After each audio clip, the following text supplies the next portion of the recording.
नमस्कार दोस्तों, मेरा नाम संजय सिंह है। मेरे YouTube चैनल पर आपका स्वागत है। आज मैं आपके लिए एक बहुत बढ़िया योजना लेकर के आया हूँ दोस्तों। इसमें 11,80,000 तक सब्सिडी है। इस योजना का नाम है मिनी नंदिनी योजना।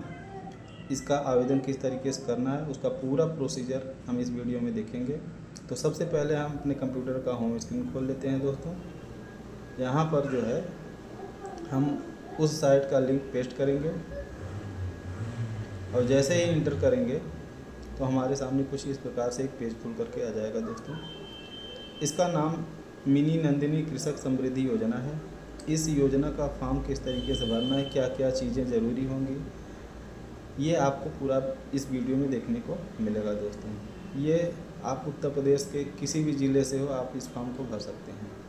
तो इसका पूरा प्रोसीजर मैं आपको बताऊंगा। तो सबसे पहले हम थोड़ा सा स्क्रॉल करेंगे।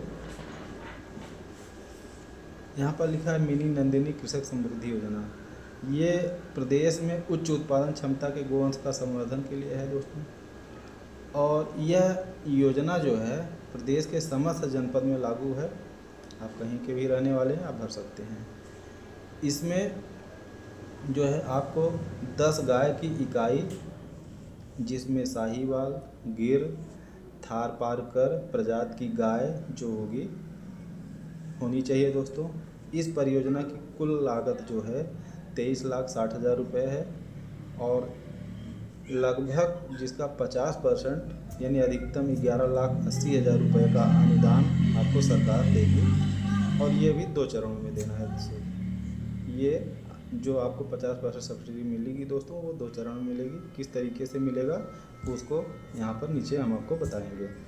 11,80,000 तक अनुदान है दोस्तों। लाभार्थी का जो अंश है वो 15%, यानी कि लगभग 3.5 लाख रुपए आपको अपने से लगाना पड़ेगा। और बैंक ऋण जो होगा वो 35%, यानी कि लगभग 8.5 लाख रुपए बैंक जो है उस पर वो इंटरेस्ट लेगी। हर बैंक का अलग अलग होता है, आप देख सकते हैं दोस्तों।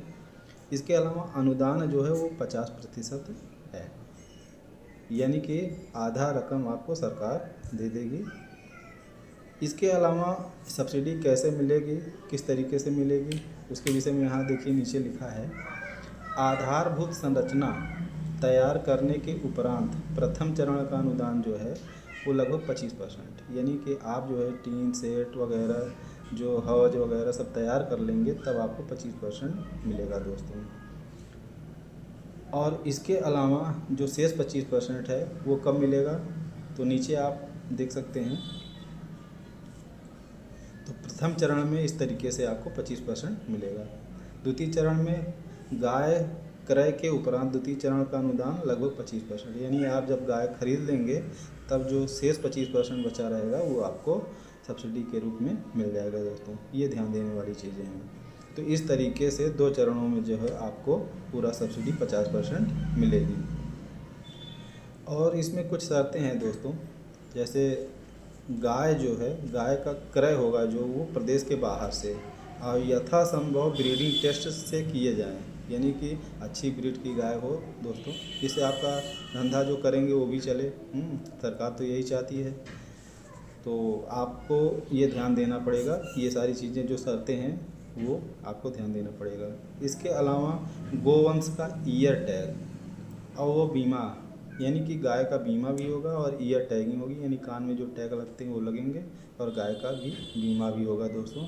ये भी इस योजना के अंतर्गत आपको ध्यान रखना पड़ेगा।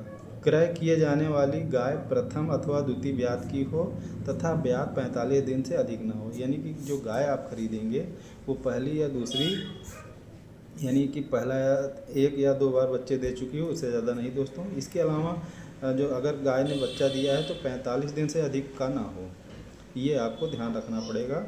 ये कुछ शर्तें हैं सरकार की। आवेदक के पास गोपालन अथवा महिष पालन का, यानी गाय या भैंस अगर आप पाले हैं, 3 वर्षों का अनुभव चाहिए दोस्तों इसमें। इसका प्रमाण जो है वो पशु चिकित्सा अधिकारी द्वारा आप प्राप्त कर सकते हैं। तो यानी प्रमाण पत्र भी लगेगा, ये भी आपको ध्यान देना है। और इसके अलावा कुछ ज़मीन के विषय में भी यहाँ पर नियम है कि आपके पास कितनी ज़मीन हो। तो आधारभूत संरचना के लिए लगभग 0.20 एकड़ तथा उत्पादन के लिए 0.80 एकड़ भूमि अनिवार्य है। अथवा पैतृक साझेदारी और या किराए की हो। अब किराए की अगर है तो 7 वर्षों का पंजीकृत अनुबंध भी होना चाहिए दोस्तों, ये ध्यान देने वाली चीज़ है। इसके अलावा जल भराव से मुक्त हो वो क्षेत्र जहाँ पर आप ये काम कर रहे हैं, यानी लगभग ज़मीन 2 बिस्से से ज़्यादा नहीं चाहिए दोस्तों, ये आप ध्यान दीजिए। इसके अलावा कुछ शर्तें ये है कि इस योजना के अंतर्गत अगर आपने पहले कभी लिया है तो आप नहीं ले सकते हैं, ये ध्यान देना होगा। ये कुछ शर्तें हैं दोस्तों जिन्हें आपको पूरा करना पड़ेगा। और ये जो फॉर्म भरे जाएंगे दोस्तों, ऑनलाइन या ऑफलाइन आप दोनों भर सकते हैं। अगर ऑनलाइन चल रहा है तो ठीक है, नहीं तो आप ऑफलाइन भर करके जो है मुख्य विकास अधिकारी के पास जमा कर सकते हैं दोस्तों, या डाक के द्वारा आप भेज सकते हैं, ये आप कर सकते हैं। लेकिन अभी तो ऑनलाइन चल रहा है तो आप ऑनलाइन कर दीजिएगा दोस्तों।